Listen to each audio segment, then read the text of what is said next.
السلام علیکم طلباء و طالبات، آج کی اس ویڈیو میں ہم آپ کو سال اول اردو لازمی کے پیپر پیٹرن اور امتحانی نصاب اور نمبروں کی تقسیم کے بارے میں بتائیں گے۔ سب سے پہلے حصہ معروضی کا وقت ہوتا ہے 20 منٹ، کل نمبر 20، جس میں سے 5 سوالات جو آتے ہیں وہ حصہ نثر میں سے آتے ہیں، جو ایک ایک نمبر کے اوپر تقسیم کیے جاتے ہیں 5 سوالات۔ اور پھر آتا ہے ادبی اصطلاحات، تشبیہ، استعارہ، تلمیح، جو 5 آتے ہیں اور 5 نمبروں کے ہوتے ہیں۔ شعری اصطلاحات، مطلع، مقطع، قافیہ، ردیف، جو کہ یہ بھی 5 نمبر کے ہوتے ہیں۔ تذکیر و تانیث کے حوالے سے بھی سوال پوچھے جاتے ہیں، جو کہ 5 نمبر کے ہوتے ہیں۔ اس طریقے سے معروضی سوالات ہمارے 20 نمبر کے بنتے ہیں۔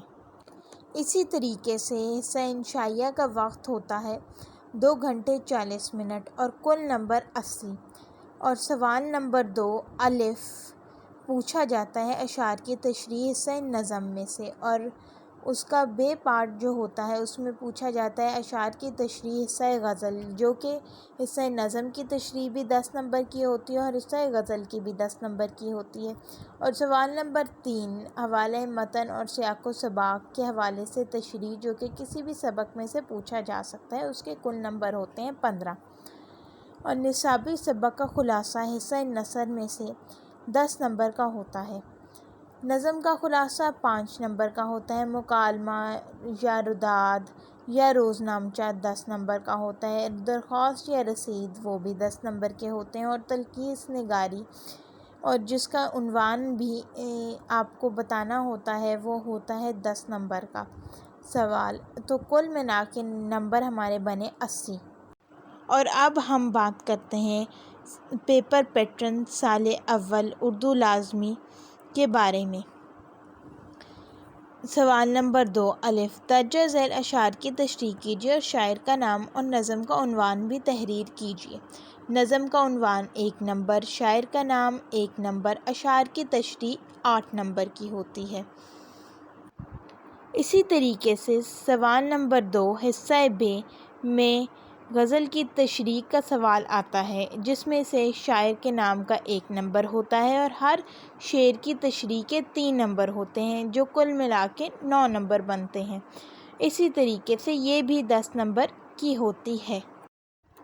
اسی طریقے سے حصہ دوم سوال نمبر 3 عبارت کی تشریح کا سوال سال اول کے حصہ انشائیہ کے پرچے میں تیسرا سوال ہے، اور اس کی نوعیت کچھ یوں ہے: سیاق و سباق کے حوالے سے کسی ایک اقتباس یا عبارت کی تشریح کیجیے۔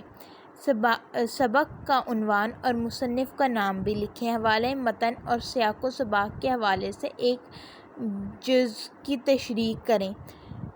ذیل میں دی گئی عبارت کے سیاق و سباق کی نمبروں کی تقسیم کچھ یوں ہے: سبق کا عنوان 1 نمبر، مصنف کا نام 1 نمبر، سیاق و سباق 3 نمبر اور عبارت کی تشریح 10 نمبر۔ یہ سوال ہمارا 15 نمبر کا ہوتا ہے۔ سوال نمبر 4 کسی ایک نصابی سبق کا خلاصہ لکھیں اور مصنف کا نام بھی تحریر کیجیے۔ مصنف کے نام کے 1 نمبر ہوتے ہیں اور خلاصے کے 9 نمبر ہوتے ہیں۔ اسی طریقے سے یہ سوال 10 نمبر کا بنا ہمارا۔ اسی طریقے سے پرچے میں سوال نمبر 5 نظم کے خلاصے کا ہوتا ہے، جو کہ 5 نمبر کا ہوتا ہے۔ سوال نمبر 6 پرچے میں جو پوچھا جاتا ہے وہ مکالمے یا رداد میں چوائس آتی ہے، یا ان میں سے کسی ایک کی جگہ روزنامچہ بھی آ سکتا ہے، جس کے کل نمبر ہوتے ہیں 10۔ اور سوال نمبر 7 ہوتا ہے رسید یا درخواست، جس کے کل نمبر ہوتے ہیں 10۔ اور پرچے کا آخری سوال ہوتا ہے تلخیص نگاری۔ تلخیص کے 8 نمبر ہوتے ہیں اور عنوان تحریر کرنے کے 2 نمبر ہوتے ہیں۔ تو کل ملا کے نمبر بنے 10۔ ویڈیو کو غور سے دیکھیے اور سنیے، اور اگر کوئی بات آپ کو سمجھ نہ آئے تو ہمارے کمنٹ سیکشن میں ہم سے سوال ضرور پوچھیے گا۔ اللہ حافظ۔